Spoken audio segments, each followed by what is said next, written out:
Ciro. Sim, hoje vai falar de Ciro. Ele, que era lulista até outro dia, inclusive já chamou Bolsonaro de fascista, mas nos últimos anos fez uma conversão drástica ao bolsonarismo. E sim, eu estou falando do Ciro Nogueira. Chega! Chega de polêmica. Hoje o programa é sobre Ciro Nogueira. Ciro Nogueira já foi aliado do PT também, mas hoje é chefe da Casa Civil do Bolsonaro. E eu gosto especialmente da propaganda eleitoral do Ciro em 2018. Tá vendo aquela ponte que tá ali? Foi Ciro 111, senador do Piauí. E o asfalto que chegou? Foi Ciro Nogueira, senador. Agora me diz, e o novo posto que jorrou? E a escola que tá ali? Foi Ciro 111, senador do Piauí, meu amor. Rapaz, é ver aí a praça logo ali. Foi Ciro 111, senador do Piauí. Eu gosto muito que ele quer mostrar as coisas que o Ciro fez. Tá vendo aquela ponte? Tá vendo aquela escola? Só que só mostra os desenhos de ponte de escola. Pô, não tinha uma pontezinha de verdade pra mostrar, Ciro? Não tinha a praça real feita pelo Ciro? Pelo visto, não tem. Não tem uma. E, na verdade, nem deveria ter, porque não é o senador que constrói ponte. Sim, só o amor constrói pontes indestrutíveis. Mas falando sério, a função do senador não é fazer ponte, não é fazer praça.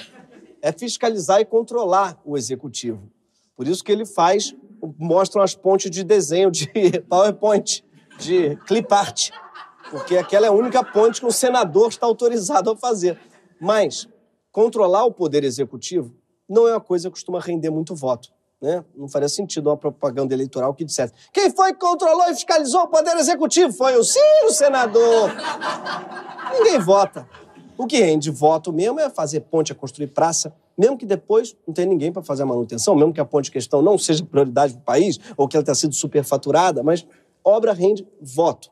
Então, e como obra rende voto, senadores e deputados como o Ciro Nogueira encontraram o quê? Um jeitinho de fazer as obras que eles querem, do jeito que eles querem, sobretudo bem perto das eleições. E é desse jeitinho que a gente vai falar hoje. Sim, hoje vai falar de um esquema de toma lá, dá cá, que é o que tem mantido o Congresso nas mãos de Bolsonaro, que provavelmente é o que vai reeleger grande parte desse Congresso em 2022. É o esquema do orçamento secreto. E aqui eu já tenho que te avisar que esse é um dos temas mais escandalosos que a gente já tratou aqui nesse programa. Falando sério, a gente ficou muito bolado lendo a equipe inteira, a gente ficava assim, isso não é possível. Ao mesmo tempo, a gente ficou triste de pensar que ele não ia viralizar tanto quanto programas anteriores. Por um motivo, porque ele é escandaloso demais. Sim, ele não envolve treta. Sim, porque para configurar uma treta, o tema ele precisa ser conflitivo, ele precisa rachar algum grupo ao meio, precisa ter uma disputa de narrativas, além de alguma simetria de poder entre as partes. Então, Bolsonaro brigando com um jornalista não é uma treta, é um esculacho. Putin brigando com o Zelensky não é uma treta, é guerra mesmo que chama. A treta, ela vem junto com um racha, ela divide um campo, ela obriga todo mundo a se posicionar e é por isso que ela viraliza. Por isso que ela faz sucesso nas redes, porque cada posicionamento novo sobre a treta gera uma nova treta, gera uma indignação e vai alimentando todo um ecossistema da treta. Porque tem o detetive de treta, que investiga o que é que está por trás das indiretas. Tem o motoboy de treta, que é o sujeito que colhe as informações do detetive e entrega a indireta nas mãos do alvo da indireta. E assim a treta recomeça do zero. Tem os fiscais de treta, que lembram que a gente deveria, sim, estar tretando com outra coisa. Enfim, tem sempre muita gente mamando na treta.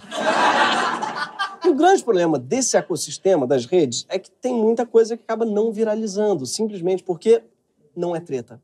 Mesmo que seja um absurdo. Aliás, sobretudo se for um absurdo. Porque se todo mundo concorda que é um absurdo, não gera treta. E poucas coisas são tão escandalosamente absurdas hoje quanto o orçamento secreto. A gente pode destruir o orçamento secreto, que eu sei que ele não vai gravar um react me chamando de baixinho. Então não vai dar em nada, entendeu? O orçamento secreto, nós não vamos falar disso, porque a gente pode acabar com o orçamento secreto aqui, ele não vai me acusar de intolerância religiosa. Vai falar do sentimento da cristandade do povo brasileiro? O orçamento secreto não vai me chamar para debater com ele na sexta-feira à noite. E o mais importante, se o Bolsonaro ganhar, o orçamento secreto não vai viajar para Paris. Ele vai continuar entre nós. E isso é trágico. E é por isso que a gente vai falar sobre ele. Mas o que é exatamente esse escândalo? Tem esse nome coberto de mistério? Sim, porque Bolsonaro e o orçamento secreto parece o filme do Harry Potter. Qual misteriosamente o protagonista foi substituído pelo comensal da morte, por aquele que não deve ser reempossado. E os trouxas, é claro, somos nós. A palavra secreto, ela realmente tem muito apelo, especialmente no Brasil. Se você quiser que todo mundo preste atenção no que está dizendo, é só fingir que é fofoca. O que mais tem na internet são links que dizem coisas que alguém não quer que você saiba, né? E eu imediatamente preciso clicar, que eu tenho que saber. Por que não querem que eu saiba? Por que esse cuzão não tá querendo? Eu mereço saber, porra! Pra provar pra vocês, eu busquei no Google não quer que você saiba, e eu não recomendo que você faça isso, porque eu perdi uma tarde inteira.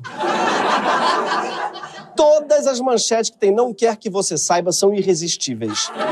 Tem desde coisas que a NASA não quer que você saiba, até 30 versículos da Bíblia que o diabo não quer que você saiba. E eu fiquei curioso que a Bíblia tem 30 mil versículos. O diabo só tá pedindo que você não saiba 30. Tá pedindo demais? O diabo não tá. Trintinha ali, você tem mais de 29.700, sei lá o que, pra decorar. Mas o verdadeiro reino do pessoal te contando o que alguém não quer que você saiba não é nem o Google, não. É o TikTok. Vou botar uma coisa agora que os bancos não querem. É. Que a gente saiba. A Netflix não quer que você saiba disso. Página do Google que eles não querem que você saiba. Quais os segredos que o Serasa não quer que eu saiba? Meu Deus, como tem gente diferente querendo que eu não saiba coisas. Existe uma bancada da ignorância. O Google está unido ao Instagram e ao Serasa. E eles estão trabalhando juntos para que eu não saiba coisas. É desesperador. Mas, graças a Deus, existe o TikTok furando a censura das corporações. O problema é que eu continuei a ver esses vídeos todos, vocês viram? Eu descobri que quase nada ali eu quero que eu saiba. Aparentemente, o Netflix, o Google, o Instagram e o Serasa só querem meu bem. Mas é mentira que esse bando de gente não quer que eu ou você, a gente saiba alguma coisa. Porque se eles realmente quisessem guardar um segredo, eles não tentariam escondê-lo. Eles colocariam na cara de todo mundo. Só que com uma explicação muito enfadonha. Sim, todo mundo sabe que a melhor maneira de esconder uma coisa é torná-la técnica e entediante. Ninguém consegue tornar um assunto tão enfadonho e insuportável, por exemplo, quanto Rodrigo Pacheco, o presidente do Senado. Olha essa explicação que ele deu recentemente, tá, quando perguntado sobre o orçamento secreto. O que houve foi realmente uma discussão em relação ao orçamento público, e se me permite um pouco de explicação em relação a isso, que é importante até para o esclarecimento de quem nos assiste, que na verdade não existe um orçamento secreto, existe um orçamento público em que há rubricas que vêm do Executivo ou vêm do Legislativo, e em relação às emendas de relator, assim como existem as emendas individuais, as emendas de bancada, as emendas de comissão, foi uma opção legislativa feita para se transferir a autonomia, que antes era toda e absoluta do Executivo, para que o Legislativo participe da confecção do orçamento. Eu já estou arrependidíssimo de ter escolhido esse tema de programa. O Pacheco é tão chato que o Paulo Caruso, o cartunista, estava fazendo caricatura de outra pessoa. Ele é tão chato, Pacheco, que o Caruso falou assim, deixa eu vou desenhar o Casagrande aqui.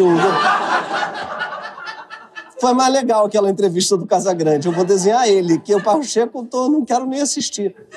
Eu queria fazer um canal só com as palestras mais chatas do mundo, só para chamar ele de TED Talk. Mas o Pacheco, ele usa tanto jargão que a explicação dele torna meio impossível se entender exatamente qual é esse escândalo que ele está descrevendo, provando que a melhor maneira de esconder um absurdo é pedindo para um advogado explicá-lo. Quando eu quiser que ninguém saiba um segredo, eu vou pedir para o Pacheco contar ele no Roda Viva. Mas mesmo quando não é o Pacheco explicando, o orçamento secreto realmente não é fácil de entender. Os escândalos antigamente, a gente entendia de cara. Tipo, eles tinham um princípio básico, né? O mensalão. É muito simples. Os deputados ganhavam uma mala de dinheiro vivo todo mês para votar de acordo com o governo. É simples, é didático. É muito difícil. É muito difícil você transformar isso em algo incompreensível. Quer dizer, eu acho que o Pacheco conseguiria. Veja bem, não há mensalão.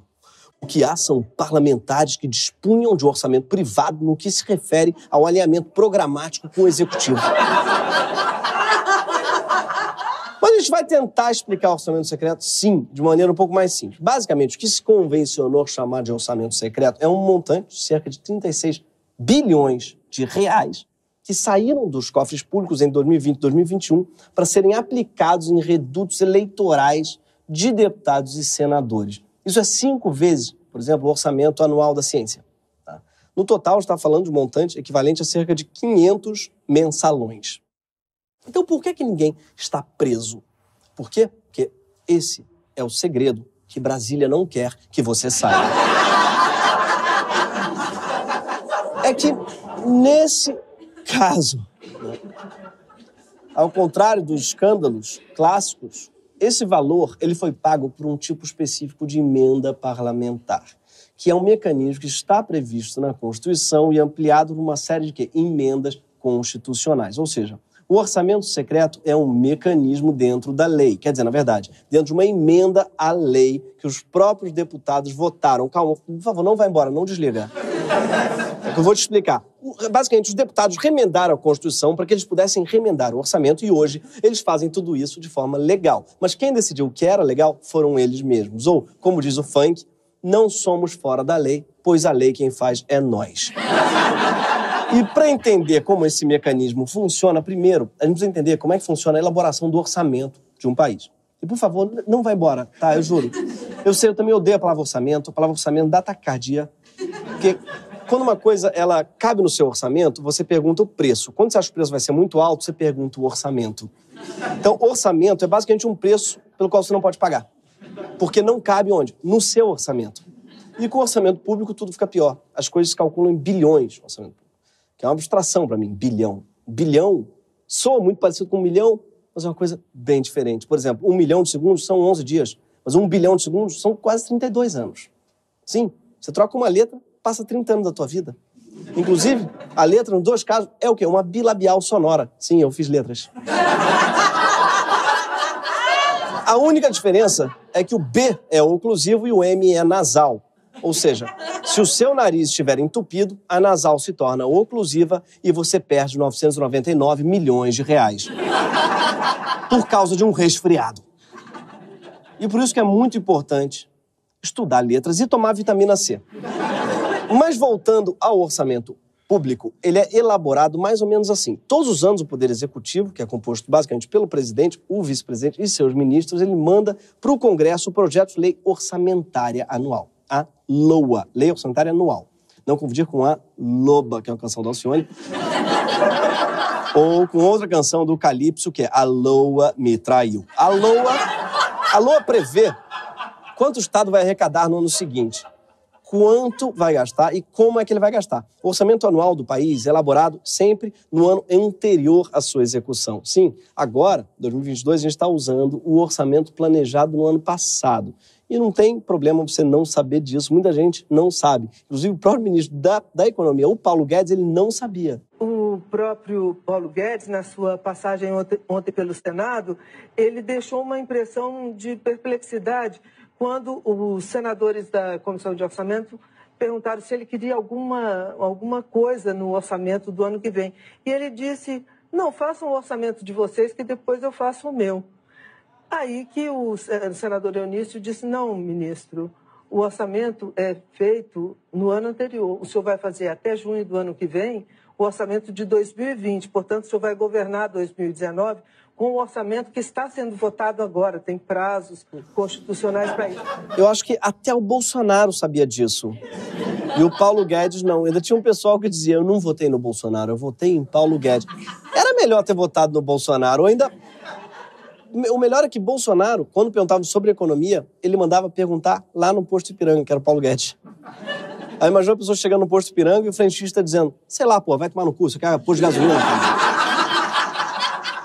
Perguntando o quê aqui, cara? Tem que saber nada de orçamento, não, porra. Bem que hoje em dia, quando você vai abastecer, você precisa antes pedir um orçamento. Mas enfim... Com o plano de orçamento pronto, o presidente manda para o Congresso analisar para ver se está tudo certo ali. São os deputados que analisam e aprovam o orçamento. E é durante essa análise do orçamento que os deputados e senadores propõem emendas, que é a palavra Rodrigo Pachequiana para modificações mesmo no orçamento, para puxadinhos no orçamento. Hoje, a lei prevê vários tipos de emendas já ao orçamento. Emenda de bancada é quando todos os parlamentares eleitos por um Estado decidem juntos para onde vão direcionar parte do dinheiro. Por exemplo, é como se todos os deputados do Rio de Janeiro se reunissem para conseguir dinheiro para um hospital e pleiteassem a verba para destinar para a cidade. E, obviamente, se trata de uma hipótese, uma ficção. Em se tratando dos deputados do Rio, é mais provável que eles nunca conseguissem se reunir. Eles ficassem de marcar uma reunião. Paulo Guedes, talvez mais do que ignorante, talvez seja apenas um pouco carioca. Você manda lá um orçamento, eu mando outro, a gente marca de dar uma orçada. Vamos dar uma orçada boa aí, dar uma orçada legal. Eu vou orçando daqui, tu orça daí, eu orço daqui, a gente dá aquela orçada maneira. Saudade de dar uma orçada boa contigo. Além das emendas de bancada, tem as emendas de comissão, que é quando todos os deputados de uma comissão temática, como da saúde, da educação, da tecnologia, indicam juntos emendas que beneficiem a área de especialidade da comissão. E existem também as emendas individuais, que são uma fatia do orçamento que cada um dos deputados e senadores podem escolher para onde vai. Esse ano, por exemplo, cada um deles pode apresentar até 25 emendas, somando mais de 17 milhões de reais para cada parlamentar.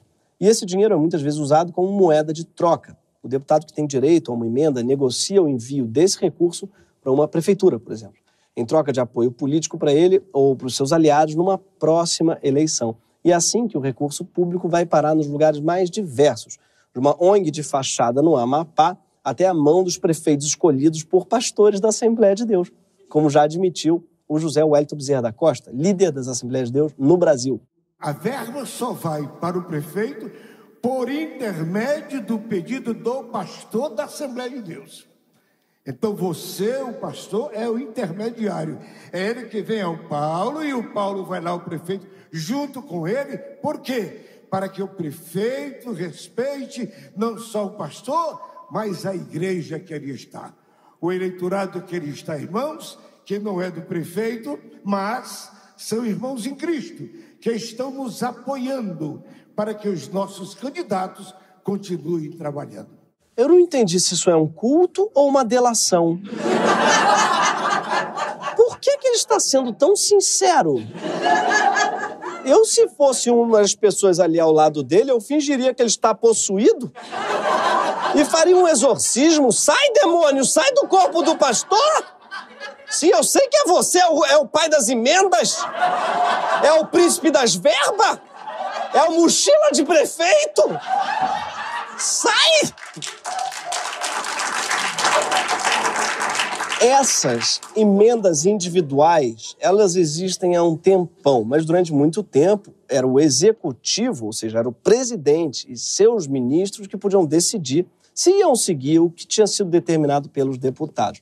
Para que o dinheiro fosse de fato empenhado, ou seja, para que ele de fato fosse gasto do jeito que o deputado queria, era preciso que esse deputado negociasse com o governo, o que obviamente dava bastante poder de barganha para o presidente, para os ministros. Só que em 2015, o então presidente da Câmara, Eduardo Cunha, estava tentando dar não sei se vocês lembram, um golpe parlamentar em Dilma Rousseff. Para isso, ele precisava que a presidente tivesse menos poder em relação ao Congresso. Afinal, nenhum deputado ia querer votar a favor do impeachment se a Dilma pudesse cortar todas as emendas. Cunha foi bem esperto, conseguiu articular a aprovação das emendas impositivas, o que passou a obrigar o presidente a, de fato, pagar as emendas individuais, tirando boa parte do poder de barganha do governo.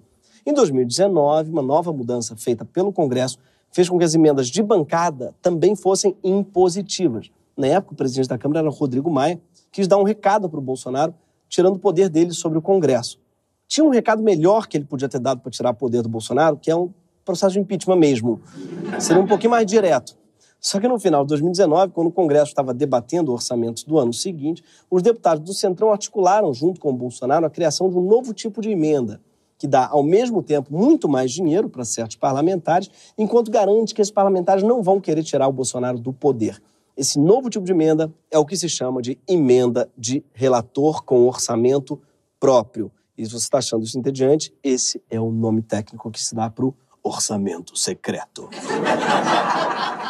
A emenda do relator sempre foi um tipo de emenda menos importante, usada só para corrigir umas coisicas do orçamento de ordem técnica mesmo, né? Cada LOA tem várias emendas do relator, que são chamadas assim porque quem faz as correções no texto do orçamento é o deputado escolhido para ser o relator da lei orçamentária, que é basicamente o cara responsável por redigir a versão final do projeto de lei. Engraçado, inclusive, chamar de relator se ele redige, chama chamar de redator. Só que redator é um cara que não ganha porra nenhuma, enquanto relator, hoje, controla bilhões de reais. Ou seja, com uma letra só de diferença, de novo, você perde 999 milhões de reais. Quem escreveu essa piada foi claramente um redator. E como é que o relator passou a ter esse poder todo, se a emenda do relator nunca foi uma coisa tão importante? É que no final de 2019, o Centrão negociou com o Bolsonaro e pegou uma parte do dinheiro dos investimentos dos ministérios para que ela virasse um orçamento deles, um orçamento exclusivo das emendas de relator. Ou seja, agora, o relator pode fazer zilhões de modificações sérias no orçamento, destinando dinheiro público para os lugares que outros parlamentares e aliados indicam para ele, ou que ele mesmo resolve de cada cabeça dele. Essa tabela, ela ajuda a entender bem como ficaram as emendas parlamentares depois desse acordo feito pelo governo Bolsonaro. Desde 2020, as emendas de relator tiveram quase o dobro dos recursos das emendas individuais e o triplo dos recursos das emendas de bancada. É um poder enorme para o relator da lei orçamentária.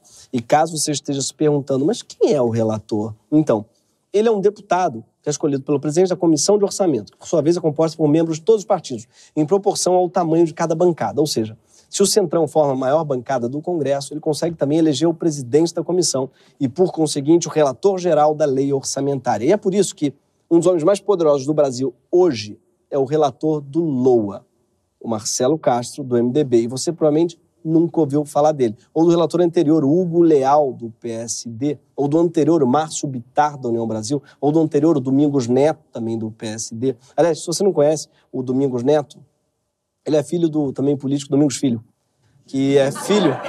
Ele é filho do Domingos Aguiar, Domingos Filho, que, por sua vez, é filho do Sábado? Não, de um Odilon. E esse Odilon é filho de quem? De um Domingos.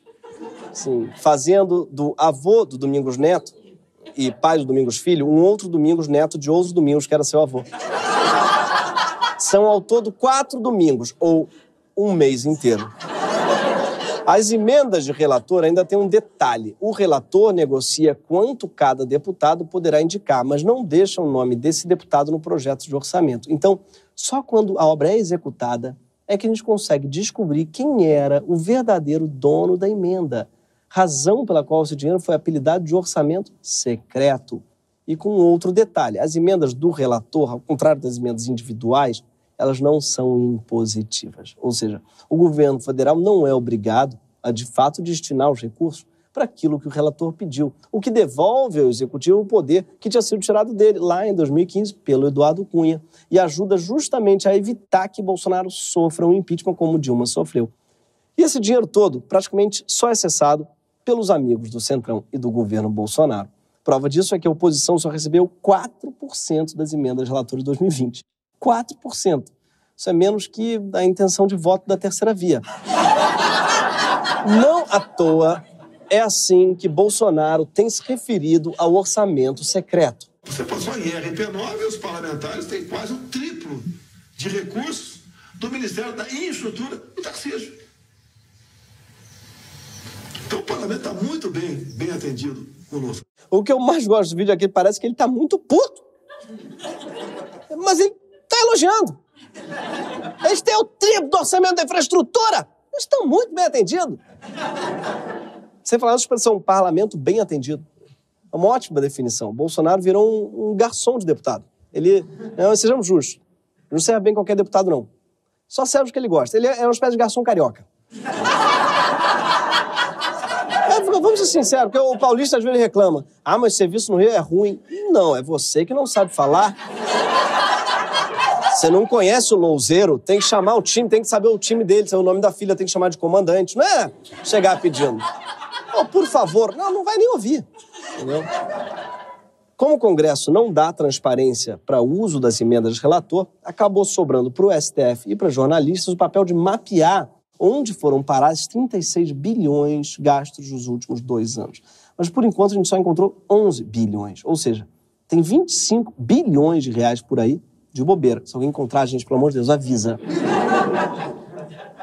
Quando recebem pedidos oficiais de informação, muitos senadores alegam razões esdrúxulas para não responder. Isso quando eles não fazem o famoso ghosting.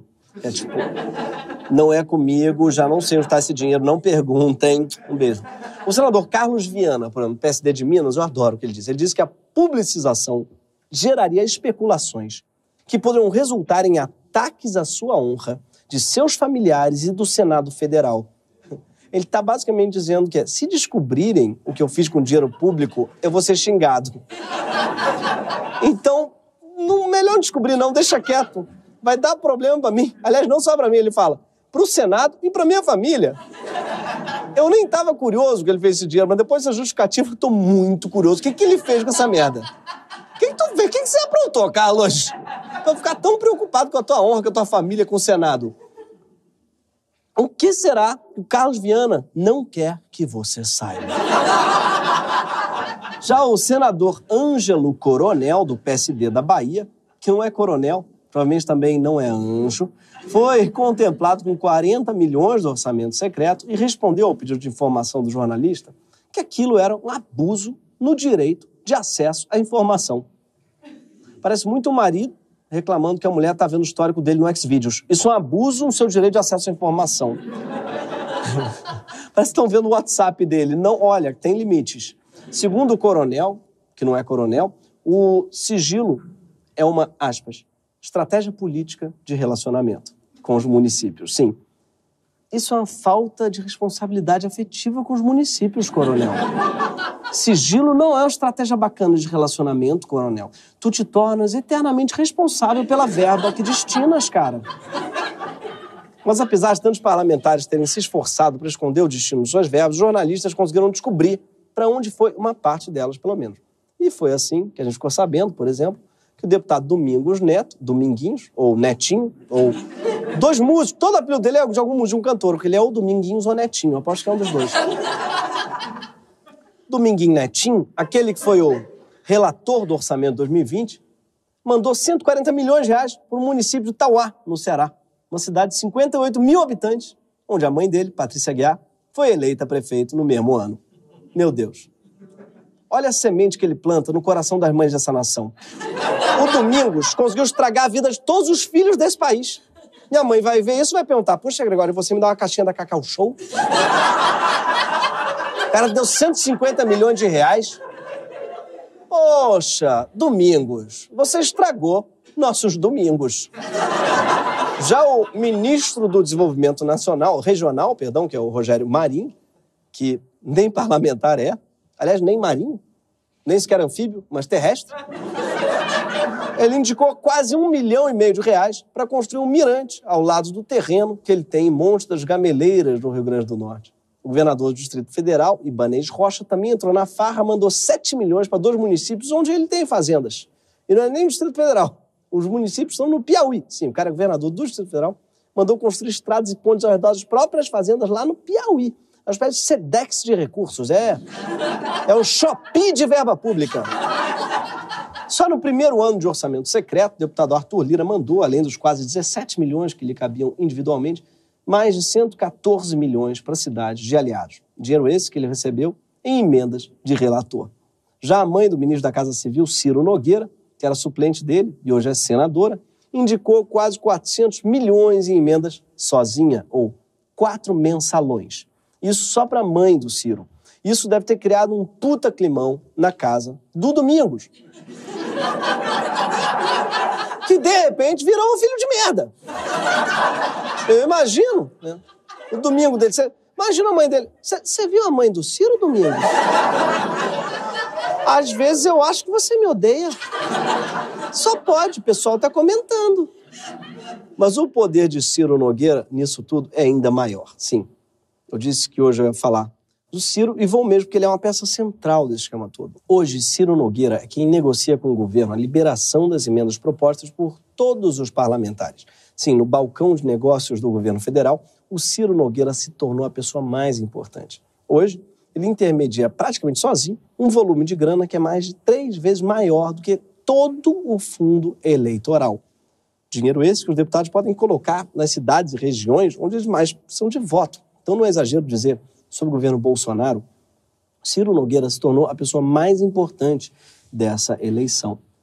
É, a grosso modo, ele que vai decidir se as emendas de relator aprovadas em 2021 serão pagas. Então hoje o centrão todo é cirista. Sim. Ciro Nogueira também tem, inclusive, o seu fã-clube, que eu chamaria de Turma Loa. Hoje, o orçamento secreto se tornou um verdadeiro fundo eleitoral, um substituto perfeito e turbinado do antigo Caixa 2.